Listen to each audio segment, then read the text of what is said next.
लकड़ियों को यूँ बार बार नौका में भर कर लाना अपने आप में देखने में बड़ी विचित्र सी बात लगती है। लेकिन भाई हम हैं आज के दिन मणिकर्णिका घाट पर, जहाँ ये बहुत ही नॉर्मल सा प्रोसीजर है, क्योंकि यहाँ चाहिए होती हैं इतनी ढेर सारी लकड़ियाँ। अगर आप देख पा रहे हो स्क्रीन पर, ये पूरा एरिया लकड़ियों से भरा है। इसके पीछे भी आपको लकड़ियाँ मिल जाएंगी। कारण भी हम आपको जल्दी ही बता देते हैं। जहाँ एक तरफ आप मणिकर्णिका घाट पर 24 घंटे चिताएं जलते हुए देखते होंगे, उसी मणिकर्णिका घाट पर नवविवाहित जोड़े भी आशीर्वाद लेने के लिए आते हैं। वहीं पैदा हुआ बच्चा भी आशीर्वाद लेने के लिए लाया जाता है। तो जो लाइफ साइकिल है, पूरी लाइफ साइकिल आपकी मणिकर्णिका घाट के अराउंड रिवॉल्व करती है यहाँ काशी में। शायद यही कारण है कि यहाँ का पर्यटन सबसे ज़्यादा है। मोक्ष का द्वार भी मणिकर्णिका घाट को कहा जाता है। शायद यही वजह है कि यहाँ 24 घंटे कोई ना कोई चिता जलती हुई आप देख सकते हैं। बहुत ही पवित्र स्थान अपने आप में है ये, आध्यात्म का केंद्र अगर इसे कहा जाए तो कुछ गलत नहीं होगा। शायद यही कारण है कि विदेशी पर्यटक यहाँ हज़ारों की तादाद में आते हैं। आप पीछे देख भी पा रहे होंगे, नाव भरी है विदेशी पर्यटकों से। इसी वजह से यहाँ सुरक्षा के इंतजाम भी काफ़ी हद तक कड़े किए जाते हैं। इसके अलावा अगर बात की जाए तो पीछे हमारे गंगा का तट है। सबसे पहले जो पार्थिव शरीर होता है उसको गंगा में स्नान के लिए लाया जाता है। उसके बाद ही उसके दाह संस्कार के लिए उसको ले जाया जाता है। जगह कम न पड़े इसलिए यहाँ जगह जगह जो है दाह संस्कार की व्यवस्था की गई है। उसके अलावा सैकड़ों कर्मचारी भी यहाँ मौजूद हैं जो दिन भर इस काम की व्यवस्था को बनाए रखते हैं।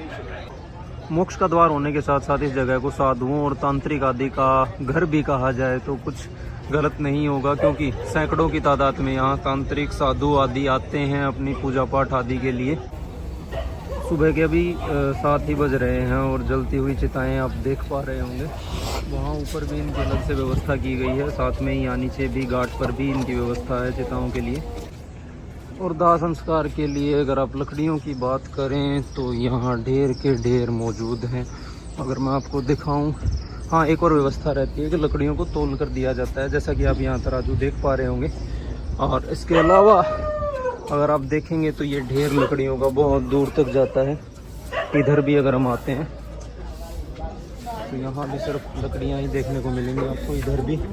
इधर भी, उधर और वहाँ सामने भी लकड़ियों के ढेर यहाँ खत्म होने के नाम ही नहीं लेते हैं। कार के लिए जो एक अन्य कॉरिडोर के बारे में मैंने आपको बताया था वो यहाँ मौजूद है, वो आप देख पाएंगे। अभी यहाँ भी दाह संस्कार की व्यवस्था उपलब्ध है।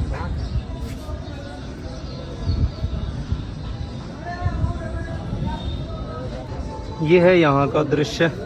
यहाँ ये मान के चलिए 2, 4, 2, 6, 2, 8 और 2, 10 शवों के अंतिम संस्कार की जगह यहाँ बनाई गई है। उसके अलावा अगर बात की जाए तो बाकी व्यवस्था नीचे आपको दिख जाएगी। ये है बाकी की व्यवस्था अंतिम संस्कार के लिए, इसीलिए इसको मणिकर्णिका कहा जाता है। और शायद यही कारण है इस जगह को मोक्ष का द्वार कहने का भी। इतनी व्यवस्था नीचे भी, और अगर उधर देखा जाए तो वहाँ भी व्यवस्था की हुई है अगर संख्या बढ़ जाती है। और सैकड़ों शव रोज़ यहाँ जलाए जाते हैं, चाहे लोकल्स हों चाहे बाहर के लोग हों। बहुत से लोगों की अंतिम इच्छा होती है कि उनका दाह संस्कार यहाँ काशी में किया जाए मणिकर्णिका घाट पर, इसीलिए इसको मोक्ष का द्वार भी कहा जाता है।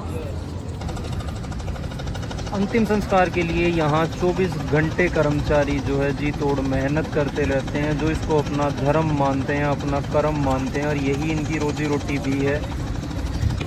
जैसा कि आप देख पा रहे होंगे, जलती हुई चिता के सुलगते अंगारों को बीच बीच में जो है गंगा जल से शांत किया जाता है ताकि अगली चिता के लिए भी जगह बन सके। वरना साधारणतः देखा जाता है कि एक चिता पूरी तरह से जलने में 5 से 7 घंटे का समय लेती है, लेकिन ये घाट इतना अस्त व्यस्त है कि इतना समय यहाँ नहीं है। तो जो चिता की अग्नि है उसको गंगा जल द्वारा शांत किया जाता है ताकि पुनः एक और चिता का निर्माण यहाँ किया जा सके। यहाँ कर्मचारियों की बात हम कर रहे थे तो ये लोग आपको यहीं पर सोते हुए भी नज़र आ जाएंगे। यकीन मानिए, आपके जो नरम बिस्तरों से कहीं बेहतर नींद, कहीं गहरी नींद ये लोग यहाँ ले रहे हैं। यहाँ सो रहे हैं, फिर वहाँ पीछे भी सो रहे हैं, और इनके इधर इनके चिताएं जल रही हैं रात भर से। तो ये है शमशान में जो पार्थिव शरीर है उसको लाने का रास्ता। यहाँ अभी भी चिताएँ काफ़ी गर्म हैं और काफ़ी गर्मी का एहसास यहाँ हो रहा है। और अभी मैंने आपसे बात की थी यहाँ के कर्मचारियों के बारे में, तो कर्मचारी आप देख पा रहे होंगे कितने तो यहाँ मौजूद हैं। उसके अलावा कितने यहाँ सो भी रहे हैं भाई अपनी नाइट शिफ्ट पूरी करके। और इधर इनके पूरा शमशान है। कितना मानसिक सुकून, कितनी दिल में शांति इन लोगों की होगी। जो ये यहाँ चैन की गहरी नींद सो पा रहे हैं, और आप अपने नरम बिस्तर पर डिप्रेशन में हैं। चिता तैयार करने, चिता को पूर्णतया जलाने व चिता को फिर से साफ करने का काम अलग अलग बाकों में बटा हुआ है। उसी के अनुसार अलग अलग कर्मचारी आपको यहाँ देखने को मिलेंगे, जो काम 24 घंटे चलता रहता है। और विदेशी पर्यटन तो भाई यहाँ कुछ ज़्यादा है ही। इन लोगों के चेहरों पर जो शिकन आती है इन लाशों को जलता देखकर, वो भी देखने योग्य होती है। इनके लिए भी ये सब कुछ वैसे ही नया है जैसे हमारे लिए एक साथ इतनी लाशों को जलते हुए देखना। तो ये था आपका मणिकर्णिका घाट, जहाँ केवल और केवल चिताएं जलती हैं, और काफ़ी पावन भूमि मैं इस जगह को मानता हूँ, क्योंकि इससे पवित्र स्थान मेरी नज़र में कोई भी नहीं हो सकता। और अक्सर मुझे तो मंदिर आदि से ज़्यादा भाई शमशान में सुकून मिलता है। ये इसे आप कुछ भी कह सकते हैं, कोई भी नाम दे सकते हैं, बाकी मेरे लिए बहुत शांति की जगह है। यहाँ आने का मैं लगभग पिछले 3-4 साल से विचार कर रहा था, फाइनली वो पूर्ण हुआ है। काफ़ी सुकून है, बेशक अकेले आए हैं, और अकेले आना ही मुझे खास तौर पर ज़्यादा पसंद रहता है।